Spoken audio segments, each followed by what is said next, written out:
Bonjour, je suis Émilie Monté. J'étais dans la communication, le marketing et l'événementiel. Et en tant que salariée, j'ai vécu des expériences qui m'ont fait me sentir non reconnue à ma juste valeur, où j'avais l'impression d'avoir une mauvaise communication interne. Ça a impacté ma motivation à aller travailler et ça a impacté finalement mes compétences. J'ai eu envie de comprendre pourquoi, quelles étaient les dynamiques qui se jouaient, et je me suis formée au détachement de traumatisme. Ça m'a permis de comprendre que tout se jouait de façon inconsciente, que les dynamiques relationnelles venaient de beaucoup plus loin qu'un simple malentendu au travail.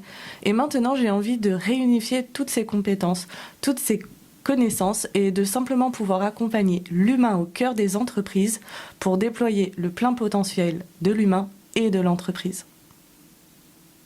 Bonjour, je suis Grégory Ollier. J'ai passé 24 années dans l'armée. J'ai été sous-officier et officier dans l'infanterie. C'est tout un parcours au cours duquel j'ai occupé essentiellement des postes de chef, évidemment. Et à certains moments de ma carrière, je me suis interrogé sur comment se fait-ce que je me sente freiné, bloqué dans telles circonstances, que commander, ça peut être difficile pour moi. Et comment se fait-ce que pour d'autres c'est très facile, et comment se fait-ce que pour d'autres encore c'est extrêmement compliqué, ils sont bloqués. Ensuite, au cours de ma carrière, j'ai été confronté à une hécatombe de syndrome de stress post-traumatique au sein des hommes que j'avais commandés en opération, ce qui m'a engagé dans une logique de recherche pour comprendre quelles étaient les dynamiques, et au final j'ai compris que bien souvent quand on est chef, eh bien, on va avoir des comportements de sécurité, des freins et des blocages qui sont liés en fait à des petits, des moyens traumatismes, voire de très graves, qui sont bien plus anciens, souvent qu'on a un peu oublié. Ça se passe tout ça dans une dimension qui est inconsciente oui, qui est inconsciente. Et cette compréhension me permet de comprendre dans les logiques de fonctionnement d'une entreprise, justement, qu'est-ce que ça peut impacter chez telle personne, chez tel niveau de management, et donc obérer la motivation au sein des équipes, la productivité, la créativité, le bien-être au travail.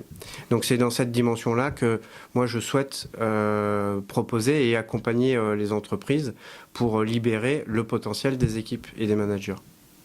Alors, qu'est-ce qui se passe comme problème ou difficulté, par exemple, dans les entreprises? Alors, moi, je me souviens, il y a quelques années, quand j'arrivais au boulot, il y avait 2 personnes qui me sortaient par les yeux.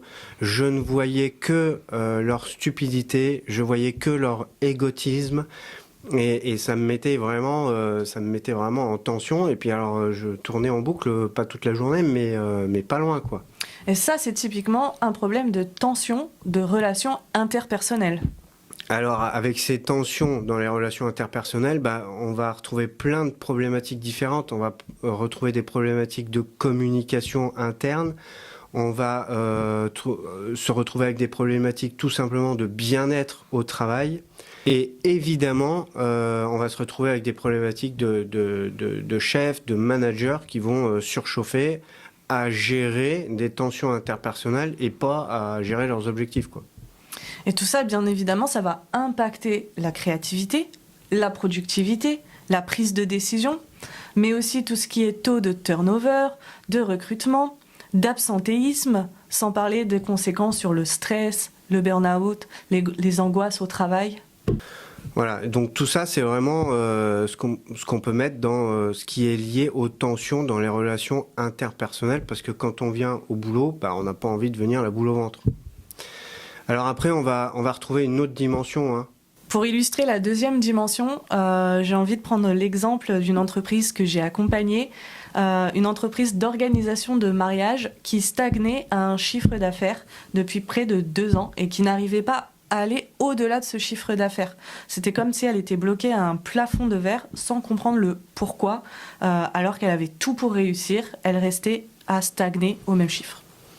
Alors évidemment, quand une entreprise se retrouve sous un plafond de verre, Il y a différentes choses qui sont liées. Hein. La première, c'est qu'on peut très bien avoir au niveau structurel et organisationnel des choses qui vont freiner la croissance de l'entreprise.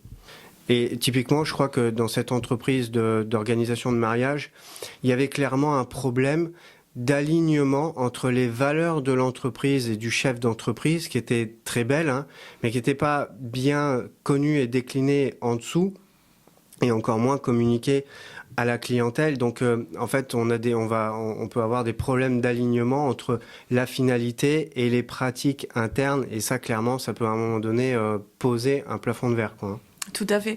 Et c'est ces deux axes, ce sont ces deux piliers qui vont impacter le bien-être au travail de façon générale et globale, la relation client et bien évidemment le chiffre d'affaires de l'entreprise.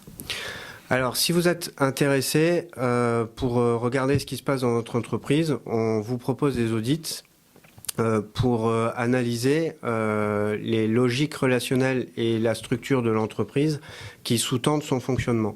Et si vous êtes intéressé, on vous envoie un premier petit questionnaire pour un premier échange qui ne vous engage à rien.